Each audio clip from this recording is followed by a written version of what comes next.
Друзья, всем доброго времени. В этом видео хочу распотрошить вот эту вот цветущую орхидею. Не только ее распотрошить, но и пересадить. И что интересно, это одна из орхидей, которая тоже кому-то из вас достанется. Где мы ее разыграем? Либо здесь на канале среди подписчиков и зрителей канала, либо среди донов, подписчиков группы Архамания ВКонтакте. Об этом мы узнаем позже. А пока что эта орхидея под номером 70 появится в списке разыгрываемых в этом году орхидей.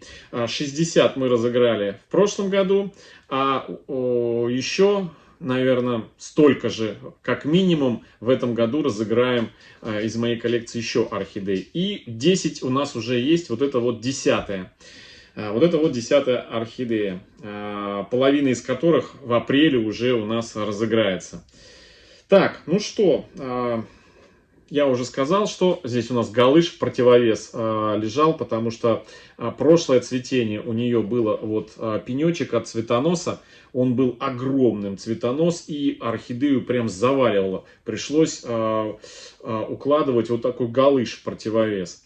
В этом году, друзья, у нее было магазинное цветение, потом первое домашнее цветение, и вот это сейчас третье, ну уже заканчивается это цветение, потому что орхидеечка уже потихонечку начинает сбрасывать цветочки, поэтому, в принципе, я и задумал ее пересадить.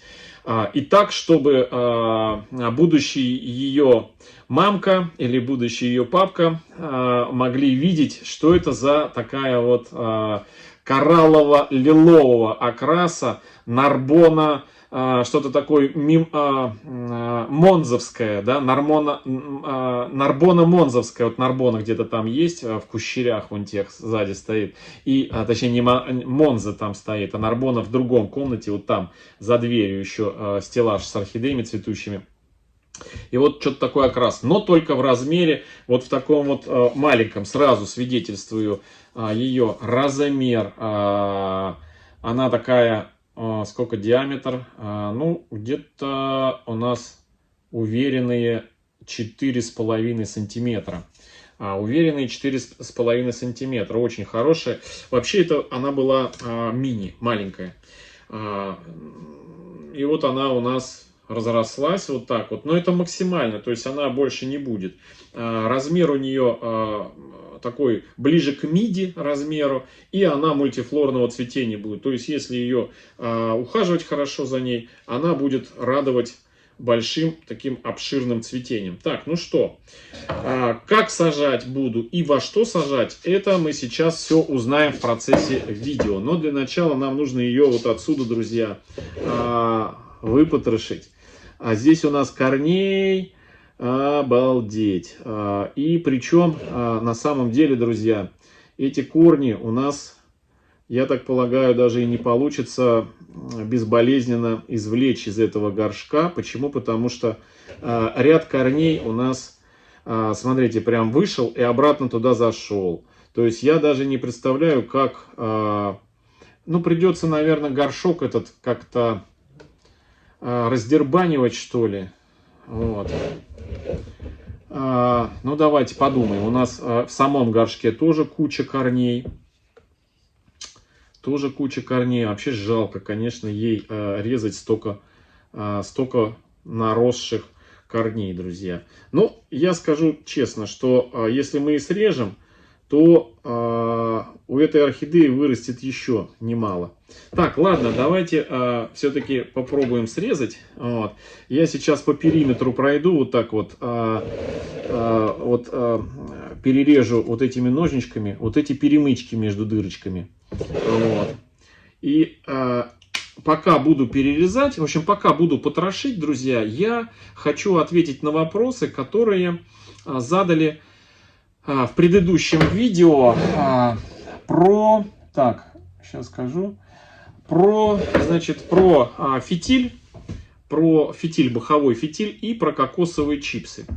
И вот пока сейчас буду резать, я прочитаю. Помните, я просил задать вопросы, и я на них бы ответил.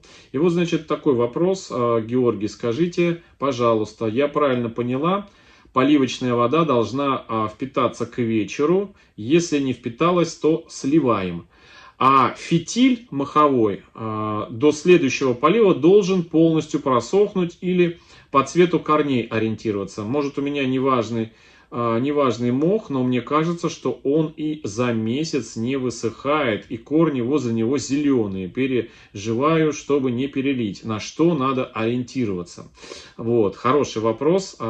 Значит, по поводу поливочная вода должна впитаться к вечеру. Да, друзья, значит, вода, поливочная вода, ну, обычно вообще, ну, как бы вот поливать, как бы желательно, знаете, ближе вот, ну, наверное, не с утра, хотя можно с утра, да, и до вечера смотреть, насколько вода впиталась. Вот, насколько впиталась, в ночь воду слить.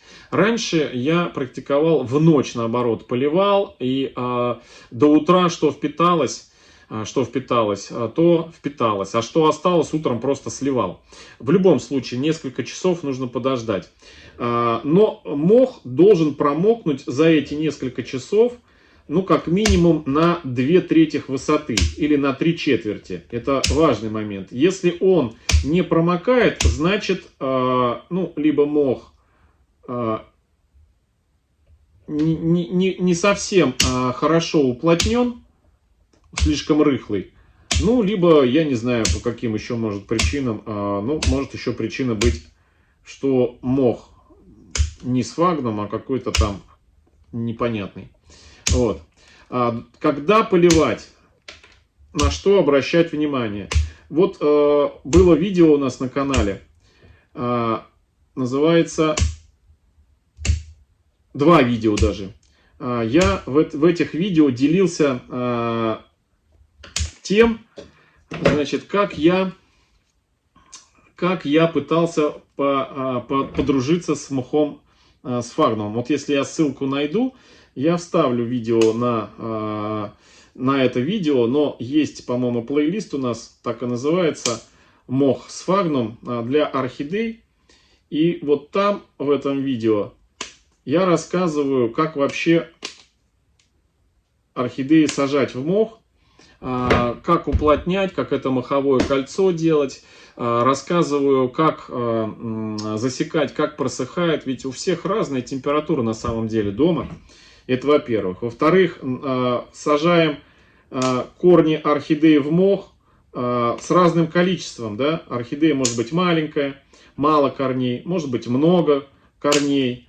Вот. И, соответственно, какие-то орхидеи будут быстрее, корни у орхидеи будут быстрее воду вытягивать из... Вот я все это вырезаю, друзья, обрезаю эти все дырочки.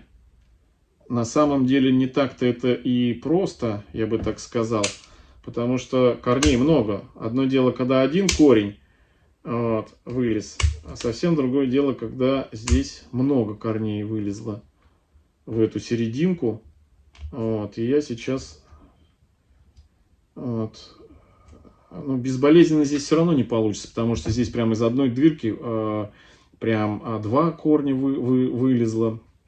И залезли в другую дырку, и здесь даже обрезать не получается, ну, не повредив как бы корешки. Каким-то придется все-таки пожертвовать вот этим, да. Вот этим придется пожертвовать, потому что он перекрывает все. Так. Ну и вот, на что обращать внимание. И вот я там рассказывал в этих видео, что для начинающего человека, который хочет подружиться с мхом, желательно обзавестись палочкой какой-нибудь. Ну, вот такой шпажкой. Шпажкой вот такой вот. И в этот мох втыкать. И потом эту шпажку из мха вытаскивать и следить. Ну, там через пару дней потом еще через какое-то время. И вот как шпажка у нас становится сухая, а соответственно, когда она в мхе, в мокром, она влажная, да? Вот, вытаскиваю, смотрите. Оп, оп. Корни у нас вместе с дном. В общем, мы дно вот так вырезали. Вот. И, значит,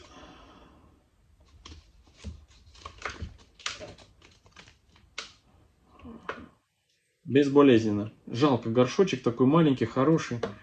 Вот. Но что не сделаешь ради орхидеи. Продолжаем теперь вот это дно обстригать. Вот. Это вот по шпажке, значит, ориентироваться. Но, когда будете этой шпажкой тыкать и проверять ее, влажна она или нет, то вы будете горшок брать и будете понимать по весу уже, вот, насколько он легкий, значит, уже мало воды. Смотрите, здесь торфяной стакан. Вот у такой малявки внутри торфяной стакан. Так, ну мы сейчас его отсюда удалим.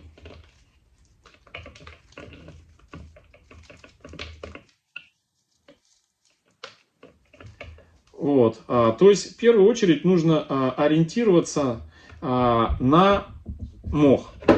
И во вторую очередь ориентироваться на корнях. То есть если корни, те корни, которые прислонены к мху, то ориентируемся на мох. А если у нас к мху не прислонены корни, а только где-то в противоположной стороне, то ориентируемся на корни, потому что мох еще не достает у вас. Точно. Вот правду говорю. Не достает до мха.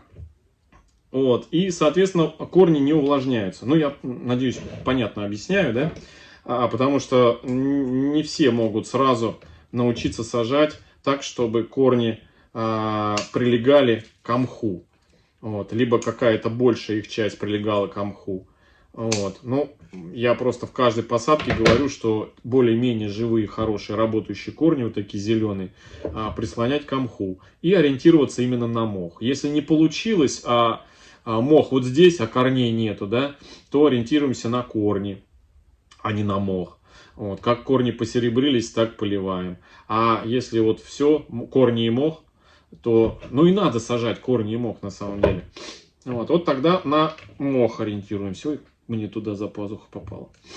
Так, ну вот мы продолжаем вот эту вырезать пластмасску, видите? Вот. Так что, в принципе, ничего сложного в этом нету. Что там еще? То, что кажется, что за месяц не высыхает, да, может казаться. Но лучше все-таки палочкой вот этой внутрь, потому что иногда кажется, что он еще не высох, а он уже пересох. Вот.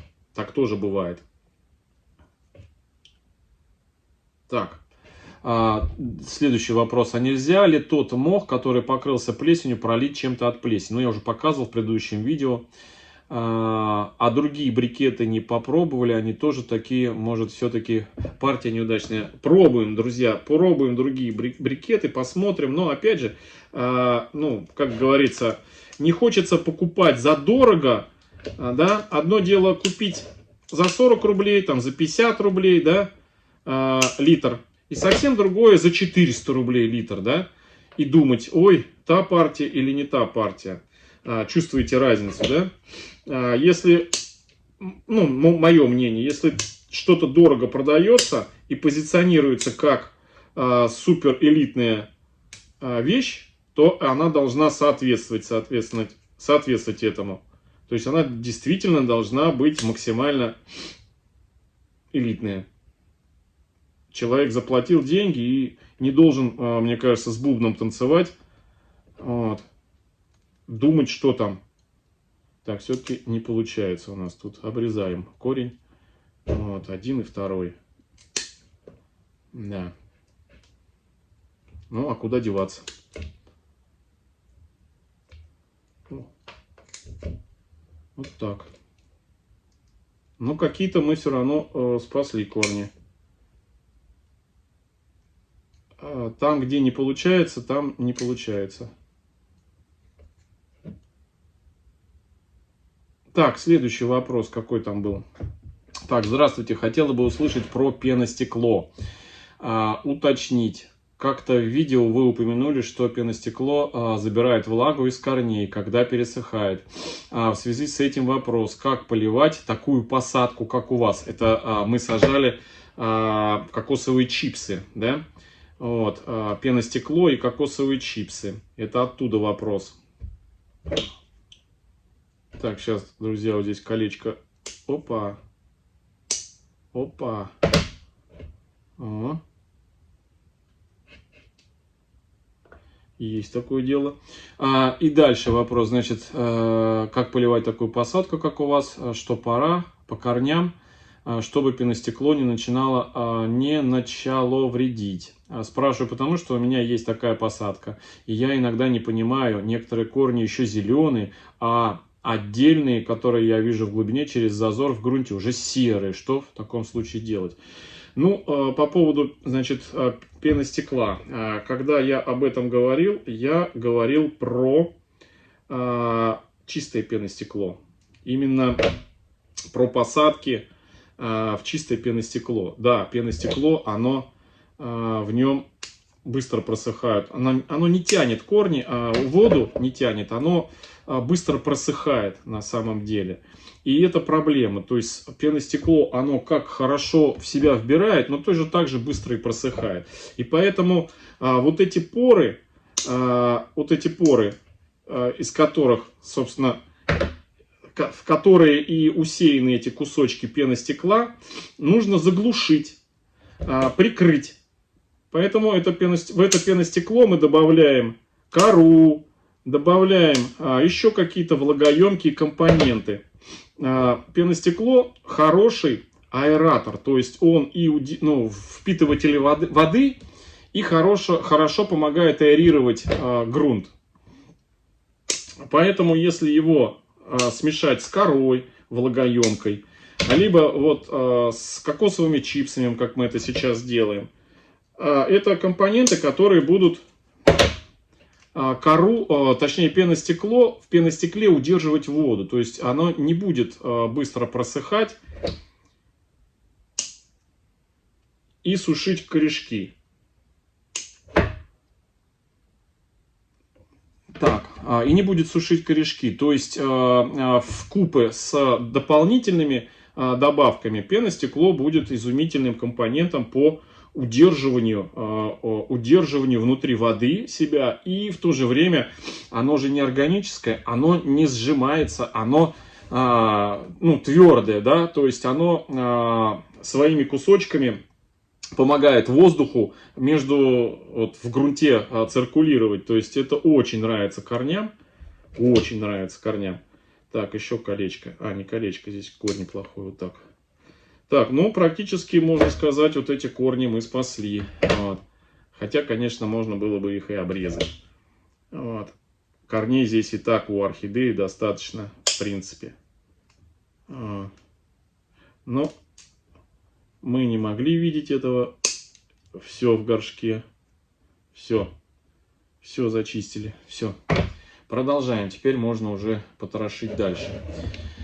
Так, и как поливать такую посадку, как у вас? Поливать, как обычно, можно поливать замачиванием. Вот так раз и достали. Буквально на несколько секунд. Успеет воду впитать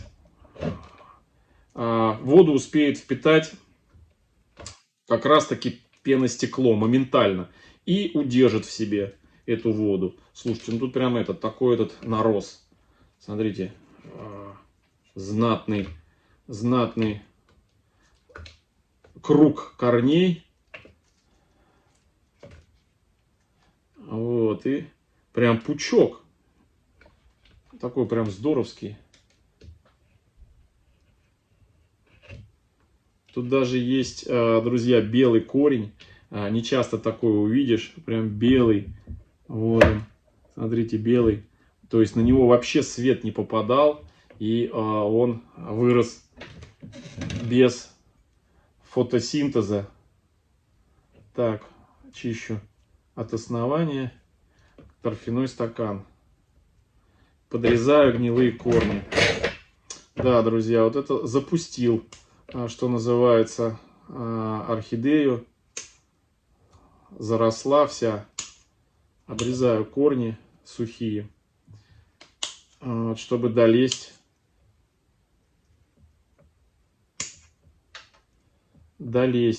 до основания. Вот они все сухарики. Это сухой тоже корень он. Так, ну вот так получается. На самом деле здесь прям они снизу растут, корешки. Так, поливать это первый момент поливать. Можно замачивать, ничего страшного. Замочили, чтобы чипсы впитали в воду. Это тогда дольше просыхать будет. Проливом можно поливать. То есть вот в такой посадке пеностекло и кокосовые чипсы можно по-разному поливать. А если еще добавить маховой фитиль, ну или вообще фитиль, да, то вообще можно практически не заморачиваться с поливом. Подлил немножко воды в горшок, либо в кашпо, да, и все. И орхидеечка тянет потихонечку воду, а ты, знай себе, приходи там раз в какой-то период, в зависимости от объема горшка, да, подливай водичку и все. Не надо не скакать с этими орхидеями, с этими танцевать, с поливами. Полив очень много занимает времени, конечно. Вот. Вообще все у нас есть. У нас есть хороший плейлист на канале. Два плейлиста. Полив орхидей называется один плейлист, а второй способы полива орхидей. Вот там собрано все про поливы в зависимости от посадок, от грунтов. Выковыриваю, друзья, из середины.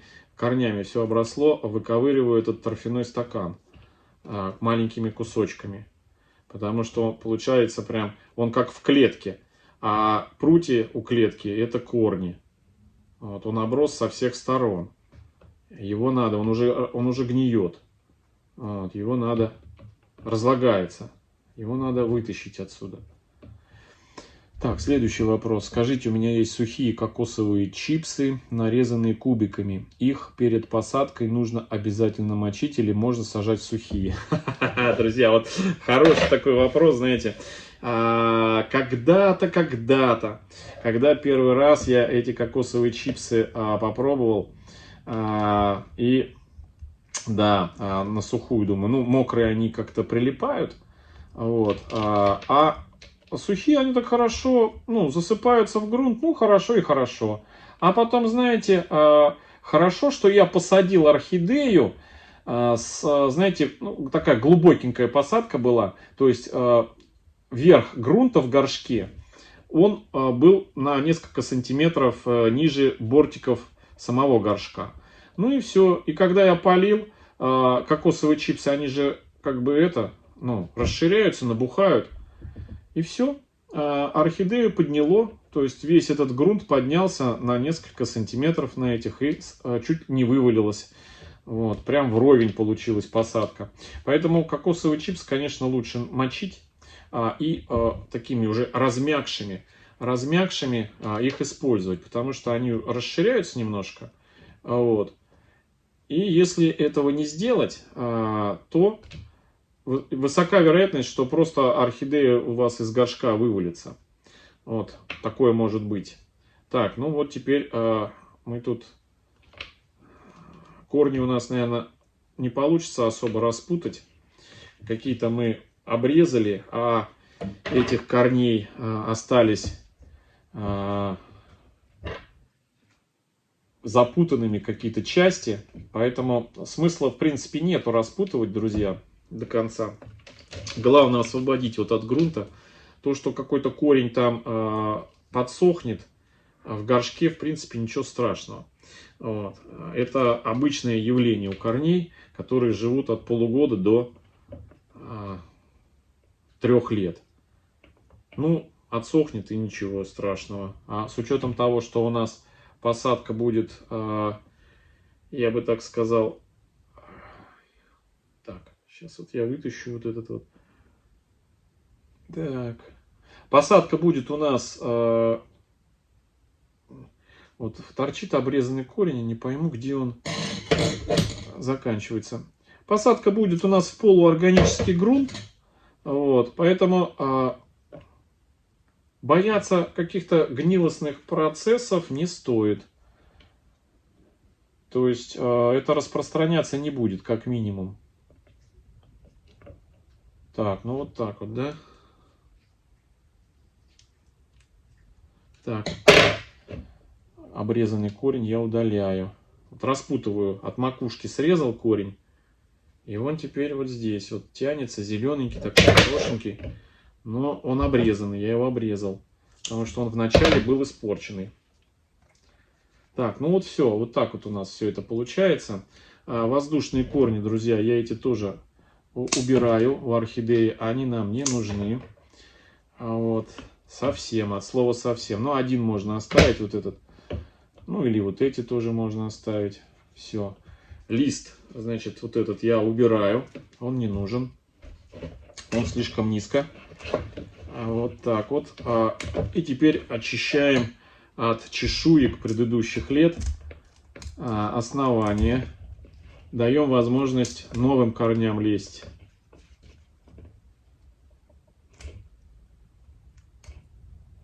Чистим основание, вот это вот. Корни еще здесь есть у нас порченные.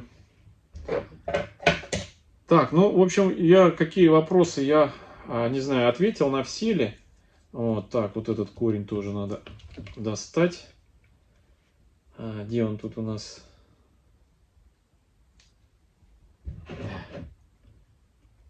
Зацепился. Не вижу. Ага, вот.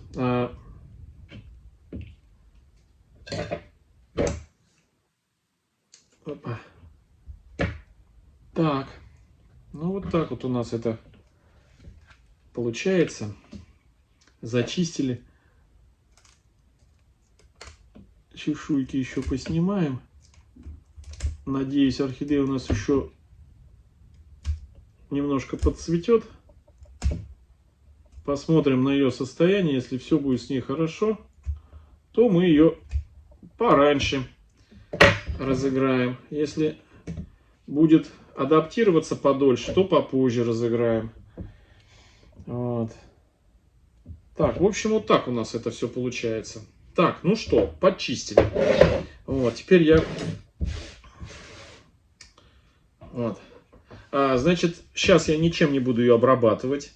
Ну, во-первых, она цветет у нас. Во-вторых, от насекомых я ее обрабатывал уже. Вот. Профилактику от грибковых болячек я все делал ей. Единственное, что после того, как она чуть-чуть подсохнет в грунте, потому что она вот пила только вчера-позавчера, и сейчас чем-то обрабатывать смысла нету.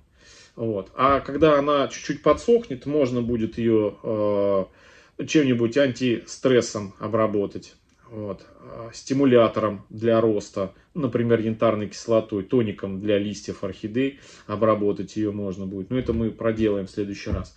Так, ну что, примеряю, во что буду сажать, друзья. Сажать буду вот в этот вот в такой горшочек ее буду сажать, кашпо, которая при транспортировке пластиковая, ничего с ней не случится.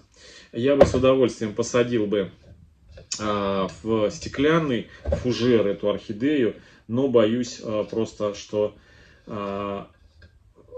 когда мы ее разыграем, почта ее подразобьет. Вот, поэтому отправимся в таком пластиковом кашпо. Так, теперь по грунту. Что у нас за грунт будет? Тут уже поняли, интриги никакой особо нету. Грунт у нас будет из пеностекло. Пеностекло ниже средней фракции. Это будет у нас 40% пеностекла. И кокосовых чипсов 60%. Из тех кокосовых чипсов, которые мы последние купили, вот они прям обалденные. И они прям пахнут приятно, прям такой приятный аромат у них. Здесь и кокосовые чипсы, значит, сами, в чем вот кайф их? Во-первых, вот такие вот кусочки, они очень влагоемкие. Во-вторых, вот такое вот волокно, вот, оно похоже, ну, как, вроде как на мох, да, волокно это. Хорошо тоже удерживает влагу. Видите, вот такие вот штучки. Вот 60% этого мы возьмем сюда. И фитиль будем делать, друзья. Будем делать фитиль. Вот так вот.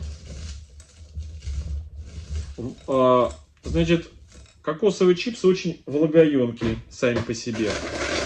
И они очень хорошо передают между собой, вот кокосовое волокно по капиллярной системе передает соседним волокнам воду. То есть вот такие кокосовые чипсы очень хорошо вот так вот делать на фитиль, чтобы по фитилю шло, ну вот так. О. Значит, сами по себе кокосовые чипсы с пеностеклом, они не будут слеживаться, не будут утрамбовываться, не будут сваливаться. То есть форму будет держать пеностекло. Пеностекло будет помогать дышать. Ну и плюс дополнительная неорганика нам предотвращает возможность гниения. Ну а сами кокосовые чипсы, кстати, тоже они практически у нас не гниют. Так, ну что, теперь как-то так. Пока как-то так. На дно кину немножко, точнее не так, порядок забыли. Вот, значит, сперва фитиль делаем. Фитиль. Из мха сфагнума. Беру мох сфагнум и из него делаю, утрамбовываю его хорошо. И вот из такой большой, видали, колбасени у нас получается при утрамбовке можно его прям подкручивать, ну как знаете, вот так вот. Вот. А теперь мы его укладываем. Хопа. Вот так вот. На первый взгляд казалось много, а когда его уложили, вот такая вот жесткая у нас получилась колбаса. Теперь на дно немного пеностекла в качестве дренажного такого слоя.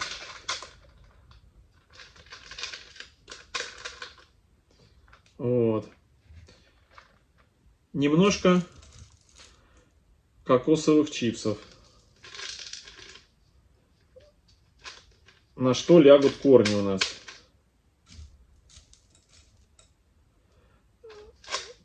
Больше кокосовое волокно получилось у нас. Все, теперь укладываем орхидею.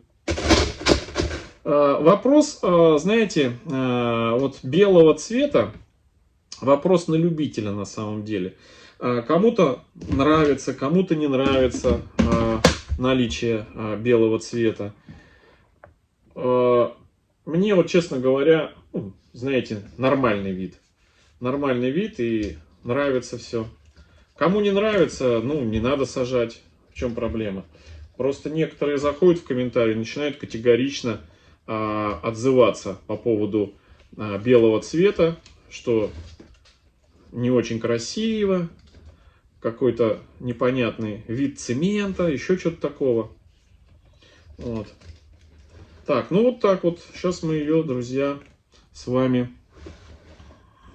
вот так вот ее и посадим.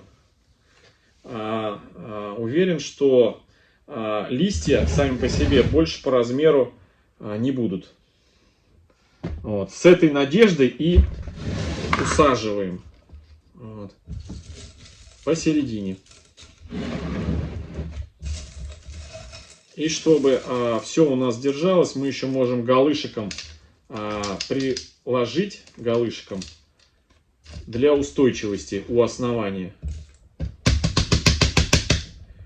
Так, ну вот самый вот такой приятный момент.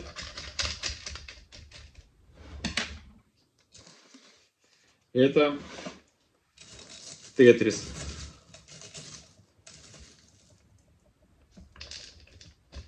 Да, в этом плане, вот, конечно, влажные кокосовые чипсы, они не очень хорошо проходят, потому что влажные.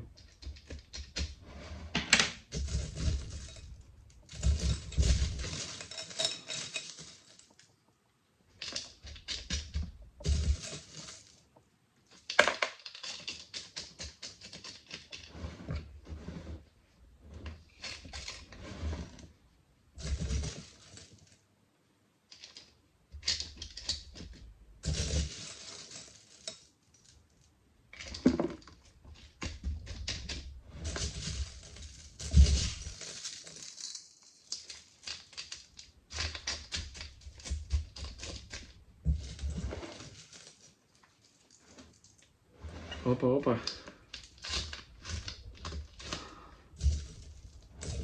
Так.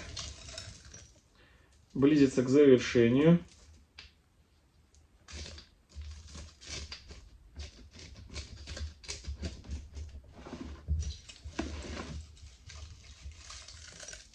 Опа.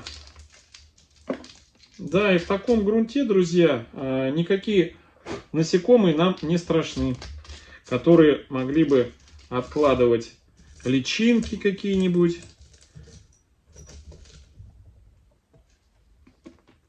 Потому что здесь много неорганики, именно пеностекла, который не очень любит эти разные комарики. Так, ну вот, друзья, вот такая вот у нас получается посадка.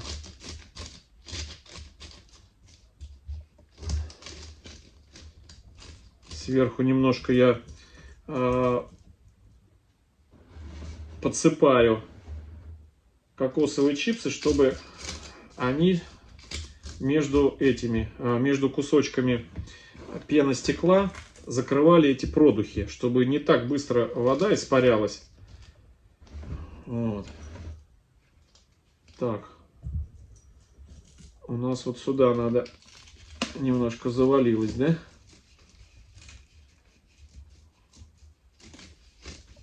В сторону мха. У нас орхидейка завалилась.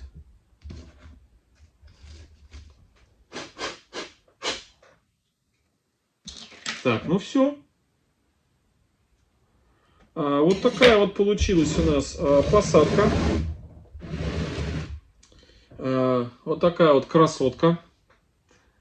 Я бы даже сказал, очень хорошо, плотненько так села.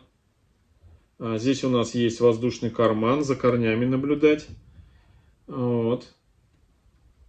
Будем смотреть. И это у нас орхидея номер 70. Сейчас я ее подпишу. Как поливаться будет, друзья? Вот в этой посадке даже и не надо замачивать ничего, как в случае с корой, да, разрабатывать. Здесь уже сразу можно эту посадку подливать просто для фитильного полива. То есть на дно грамм 100 воды ливанули и наблюдаем, насколько фитиль у нас промачивается. Вот. То есть вот так вот. Можно небольшими дозами еще, знаете, лить не на фитиль, а лить по верху, да, то есть по чуть-чуть из леечки или из бутылочки, по чуть-чуть наверх поливать, чтобы вода проходила через грунт в горшке, попадала на корни, стекала сюда вниз, ну там палец, полтора пальца, да, 2-3 сантиметра, в общем, чтобы внизу сюда опустилась эта вода, и потом по вот этому фитилю вверх поднималась. Вот Вот так. И, в общем, увлажняла корни, которые мы прислонили сюда. Эта орхидея, друзья, у нас 70. Вот, 70. Как называется, друзья, я не озабочивался этим вопросом. Вот. У меня такая есть на самом деле, поэтому я особо знаете, вот решил ее тоже разыграть. Вот. Зачем мне дубли в коллекции? Вот, она красивая, она красивая. Все, друзья, вот такая вот посадочка. Всем хорошего настроения, всем добра, здоровья и до встречи в следующем видео. Всем пока-пока.